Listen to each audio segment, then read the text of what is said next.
And now for part 2 with Haven Builders. You're listening to The Building Code, part 2. I'm Tom Houghton. I don't think the listeners understand that Tom and I sit pretty close to each other because we're trying to be on video with our listeners during COVID. Sure. And like you stare at me when you say our intro and it freaks me out every time. From now on, I want you to stop. I'm going to look at the ceiling. Don't look at me when you say that. Because you're almost like, I know you're Tom. Yeah. I think the listeners probably know too. We're in a workshop, we always say that. This is our first ever one of these where they're back to back. That is true. Why don't you? So if you didn't listen last time, this is a continuation. Yeah. So stop what you're doing. Go back and listen to our episode with Dallas, because now we're here for part 2 with Haven Builders. You're listening to The Building Code. We're going to dive in with Charissa Surine, who is their design manager at Haven Builders. Welcome to the podcast, Charissa. Thanks for having me. We are very thankful you're joining us. Special 2-parter, first timer. That's right. It's exciting stuff. Record breaking from the prairies. That's right. Wait, are you guys? Who's in the prairies? Us? Yeah. Or you? We are. Oh my Where God. are you? So are we. Yeah.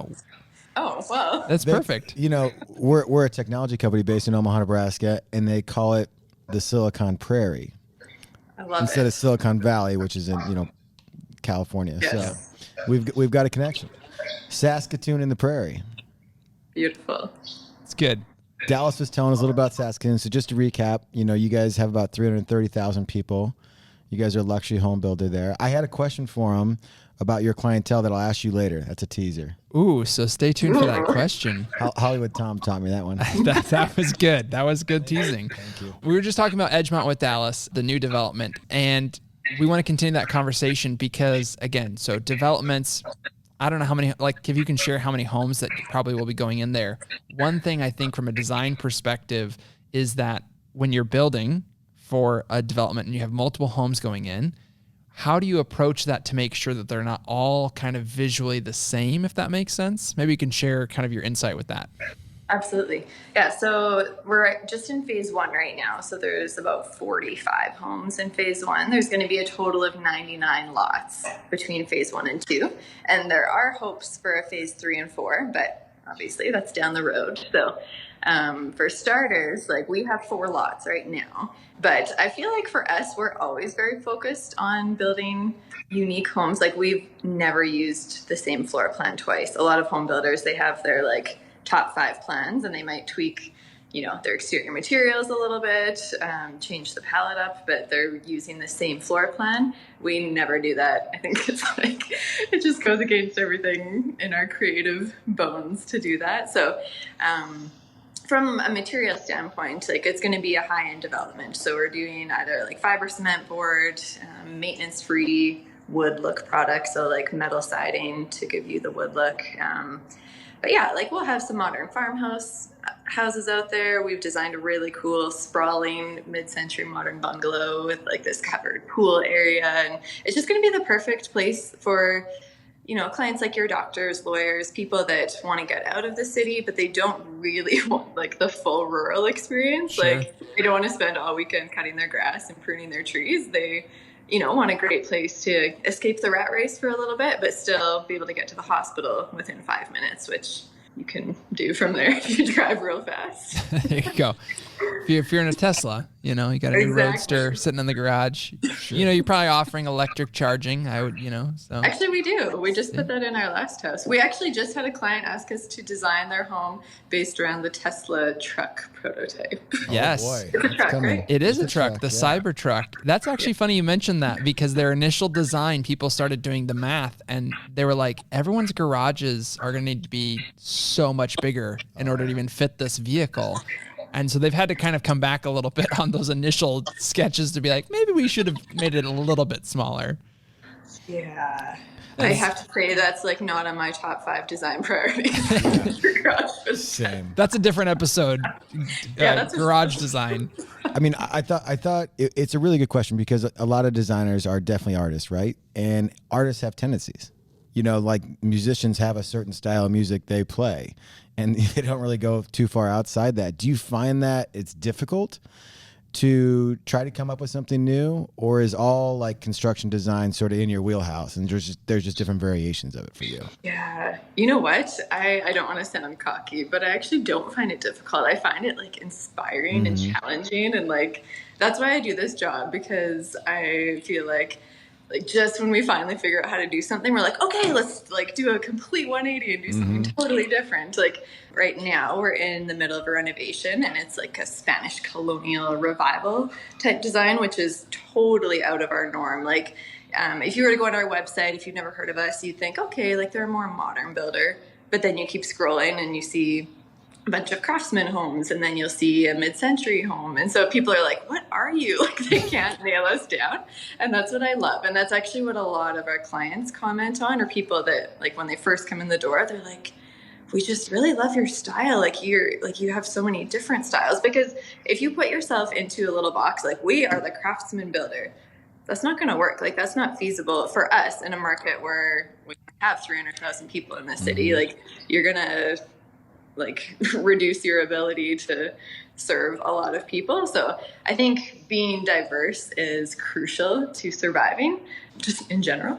But yeah, I love the challenge. Like right now we're doing a reno where it's like modern Victorian, and that's totally out of anything I've ever done before. And I think like as a designer, you grow, right? Like you might start out and feel like you just love modern, but after a while you're like, oh, well, it's a square box. Like there's only so many things I can do with that. So I really love mixing styles.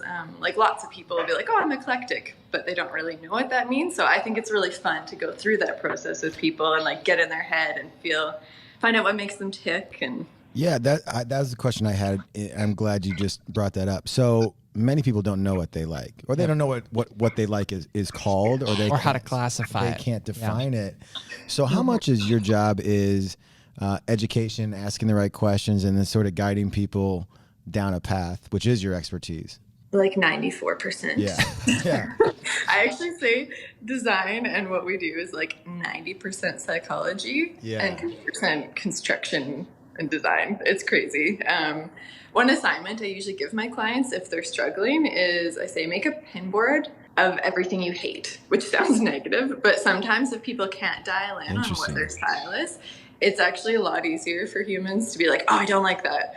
I mean, lots of people already have a pin board of things they love, but that's like, I literally need about 5 seconds looking at that board, and they're like, oh, okay, like you're modern colonial, or you're traditional, or like it's, I don't know. I mean, it's the classic, like a picture's worth 1,000 words. And great tip for the designers listening. Yeah, and we're going to do this. We'll do this little experiment. Paul and I will create pin boards of what we hate. So check out the show notes, buildertrend.com/podcast. Tom, I didn't get into podcasting for homework. Okay? It took me 6.5 years to graduate college. All right? A lot of people go to college for 6.5 years. They're called doctors. Yeah. There you go. I'm not doing homework. Yeah. Maybe just check out the show notes anyway. See if Paul did his homework. Tom's going to go do his homework. I'll make sure I put something in there for you. You can find it at buildertrend.com/podcast. It's also a great way to find and follow Haven Builders, so you can find out the information to follow them on social media and check out their website as well to see all the great work that they're doing and the eclectic work they're doing. So I love talking about, like you said, you're a designer. You are truly a creative. You're speaking to me at heart here just because I'm a creative as well. And you're always looking forward to that next challenge, right? You don't want to just kind of rinse and repeat everything over and over again. Paul kind of already asked this a little bit. I just feel like it's a struggle for designers when it comes to houses because you have like the same components. So like everybody's got to have a kitchen, right? And everybody's probably going to want a living room, and everybody's got to have a master bathroom. And, so how do you push, you said like none of the designs are the same. How do you push that box knowing that you only have certain components? Mm-hmm. That's a great question. So I think for us, a really big part of our process is getting to know our clients and know how they live. So at the beginning of our design process, we sit down and we have like a 2-hour meeting, of course, with good treats and good drinks. And we just like, it's casual. We're like, describe your perfect day to me. Like, what's your ideal holiday destination? What's your favorite restaurant? Like just things like that through asking those questions, we find out things we would never find out if I say, please tell me your favorite color. Do you like symmetry? Like those are just like like one word answers where you really like can't get into their head. So through that process, we're able to find out, oh, like, you know, maybe you have 4 kids and your kids love music and they love art. Like a house we're designing right now, we have just off of the living room, we have a library. So it's like 16 feet tall. We have like floor to ceiling millwork for bookshelves. We've got the ladder. We've got a little window seat bench. There's a spot for the cello. There's a spot for the easel because it's a north window, which apparently is the best for art. I don't know these things. I still have so much to learn. So there's different things like that where we really get inside their heads. We figure out how they live. And then we're adding those special elements into the home. Because for sure, like you're saying, we've got the classic, like, kitchen, dining, living, powder, whatever. But I feel like another part of it is like so many people are like, okay, this is in style right now. I want open concept. But they don't actually. If I ask them how they live, they actually would hate open concept. So it's like going through those questions and finding out about their life that it helps us to learn, oh, you host people 3 times a week and there's like 16 of you. Okay, well, let's give you a dining room. Like, it doesn't have to be stuffy and formal like the 80s, like with carpeting, and like we can freshen it up and make it still flow with the home. But yeah, I feel like so many people, like, they're just used to looking at Pinterest and Houzz and they don't know there's another way. And so that's what I love about custom homes, is it's totally for them. Like, it's not about, oh, this appeals to 80% of the masses. No, this is your home. Let's make it work for you. That's great. I want to talk about your design process a little bit more, kind of dive deeper, because Dallas had mentioned you kind of have a 2-month design process. That's what he said. So I don't know if that's give or take, or he's like, you only have 2 months. So he's like, got you on the clock. You better get going. But tell me about this process, because again, what I appreciated about how you approach this with your customers is that it's a holistic approach. You're in this for the long haul with them. You want to provide them a great service, great value. But that's a lot, I think, for our listeners who are probably out there thinking, wow, 2 months just on the design all up front. That puts a lot of pressure on you. Maybe you could speak to how you handle all of that, what that looks like. Give us a little more details on that. Absolutely. I love talking about this because nobody believes us. Even when our clients come in, they're like, oh no, like they must be saying that, but it can't be true. So we have found through trial and error and through much pain that it actually can be done. And it's actually better to do everything at once and keep the momentum, as opposed to the alternative, which is like selecting things throughout the process in the middle of the build when you're stressed and you're tired, and then things get discontinued and you're picking things twice. And by the end, you actually get to a point where you're like, I don't care. Like, I don't care what color my carpet is. I don't care about my paint. Just like figure it out. And that is like the most sad thing to me. Like, my brother just went through this process, and that's exactly where he was at by the end, was just like totally burnt out. And so for us, I think like the cornerstone of our business is providing a positive emotional experience for our clients. And the way that we do that is we keep it fun, we keep it stress-free, we keep it engaging. So basically we bring them in, we do that interview meeting that I was telling you about, we get inside their head, we learn everything about them, and then we take 2 weeks and it's like pedal to the metal. So David, our architectural designer, is like coming up with the floor plan and doing his little bubble diagrams to figure out the space planning of the home. And I'm like locked in my office. I have this sign. It's like a construction sign, and it says "Women at Work." So that like goes on my door and like, do not come in here. Like, crank the tunes, get my latte, and just like go to town. Whether it's like different design books that I have, obviously lots of Pinterest, or just like going to different places in the city that inspire me. And then I put together mood boards, just conveying like the whole look and feel of the home. We work together, like David and I work really closely together. So right from the beginning, we're figuring out like, what's the furniture layout going to be? What kind of landscaping are we doing here? Like, we're thinking about, like you're saying, this holistic approach. We're thinking about like the day you move into your house, what's it going to feel like? When you host Thanksgiving and Christmas, like, where are the stockings going to go? Where's your Christmas tree going to go? Like, we're thinking about this as a home, not like, oh, this is just a project and we're going to do it in 2 months. It's like, we do it in 2 months because we want you to love it and we want it to be fun, and we don't want you to get burned out. Yeah, that's great. Is there one you're most jealous of that you don't live in? Oh, ooh, that is such a good question. That's like asking which child's your favorite.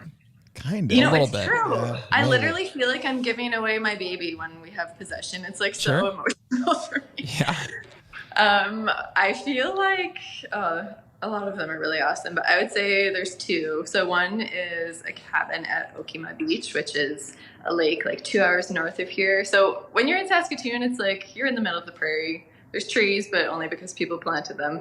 But you drive 2 hours north and you're in like the boreal forest, and it's just amazing and beautiful. And yeah, we did a pretty sweet cabin up there. So I wouldn't mind unplugging up there. But I think my favorite would be, it was the 2018 Hospital Home Lottery Show Home. So we did like a true mid-century modern. It's a 5,500 square foot sprawling bungalow. It had a bridge with like, it had like the wing of all the bedrooms, and then like an open outdoor living courtyard underneath, and like this amazing concrete fireplace surround and an Eames chair. And just, it was wonderful. Maybe we'll get a picture of that one up. Yeah, we'll put that on the show notes. And you had me at bridge, I think. Why? I just think that's so cool. What I appreciate about you is that what I've learned through getting to know you guys from following you guys on social media is you're not afraid to do unique things. You're not afraid to approach something that's different. That's something somebody else might go like, why would you do that? Right? You're not afraid to do those. And I think taking those risks, obviously sometimes they don't pay off. That's fair. But more often than not, I think they do. And I think that's what people like to see when they're approaching a builder that they want to work with. They don't want to go to a builder where all they hear is no, no, no, no, no, no, no, right? So you're a builder that says yes, and you're willing to work with them. And I think that's an important thing for our listeners to remember, is that don't be afraid to approach something new just because it's new and different, right? Absolutely. We actually literally just had a client meeting, brand new people, never met them. They came in. She's like, I just don't want to hear somebody tell me, no, you can't do that. And after like our 1 hour meeting of like sharing what we do and how we do it and our process, she was like, I love you guys. And her husband was like, excuse my wife, she doesn't have much of a poker face. And like we called them a few days later, they're like, yeah, we want to work with you guys. So it's just, yeah, people want to like feel heard. And I think that's a huge part of it. This is your home. Like there's nothing really closer and more personal than your home. Like you're getting right into people's like inner sanctuary and like where they raise their kids and where they make all their memories. And so I think it's really important that people feel comfortable and safe and like you're listening to them. Absolutely. It's so easy for builders to get caught up in the actual construction of it that you forget that, no, there's so much emotion. There's so much, like you said, like the psychology of it that plays into what makes a house a home. So I want to turn the corner a little bit here and talk about some tools. Do a little tool talk here, because I'd be curious. We don't really typically do this on the show, especially with designers. We've never done this on the show, Tom. So it's a first time for everything, right? I know. But this is a podcast of firsts here. But I want to talk a little bit more behind the scenes about some of the tools. You mentioned how you kind of get your inspiration from books, from going out and seeing things. But when pen meets paper, what is that? Is a digital stylus? What do you use to help kind of design? You mentioned Pinterest as well, which I know is really popular. But what other platforms, what other tools are you using? That's a great question. I thought you were going to ask me like if I like the circular saw or the table. That's a different. We had that conversation. That was a different podcast. Yeah. You know what? I am actually pretty old school. I need a pencil and my graph paper and my scale, and I sketch things. When I was doing my diploma in interior design, of course you do like your section on hand renders, and I always think, oh, I should have more time and practice that. But in reality, there is no extra time. So I feel like once I've looked through lots of images, and I mean, Pinterest, like sometimes people are like, oh, you just copy other people's work, and any other designers out there will totally back me on this. It's actually not copying at all. It's like you're taking like 50 different pictures, and there's maybe like one element from each of them. Maybe you like the crown in one, maybe you like the way the windows are letting the light in the second one, maybe you like the chevron pattern of tile in the third one. And it's like taking all of these different images. But that's why I always end up with my pencil and paper, because like you could look at other people's projects forever, but the only way to really like get down what it is that we're gonna do is just by sketching it. So yeah, there's no like secret sauce here. It's just the old school for me. There you go. And I love that you talked about like iterative design, you're always looking and pulling from something else. I mean, that's really what design is there's nothing new under the sun. It's just constantly, evolving what you're seeing out there. So absolutely. Well, I feel like we've talked your ear off. about design. So I thought both conversations, again, this is a continuation from an earlier episode, is the thing I'll take away from all of it is I think that your company seems to take a different approach to building a construction company and speaking to clients. And, that this idea of, taking your time on the front end to deliver on what you say and not over promising and not having all these changes, I think speaks to what we spoke to earlier with Dallas, which is something like the top 5 things people think negatively about the building industry. So I would just say kudos to you guys. It is a very unique approach. I think Tom and I can both say that, and it's fun to hear. So congrats. Thank you very much. Thanks for having us on. We're very excited to talk with you guys. Keep up the great work. And again, don't forget to check out those show notes. See what that personality profile for design is for Tom. If Paul even does his homework, we'll see. I'll get right on that. Yeah. I can't wait to review it. I'll design you guys a Buildertrend office. How about that? There you go. I like that. I love it. Sounds perfect. All right. Thanks. Appreciate you. Thanks, guys. Take care. Love what you heard? Don't forget to rate and subscribe to our podcast so you can hear from more guests that will benefit your business. Also, please check out our show notes page for more information on what we discussed on this episode. You can find it at buildertrend.com/podcast. Thanks for listening, and we'll see you next time on The Building Code. Appreciate you.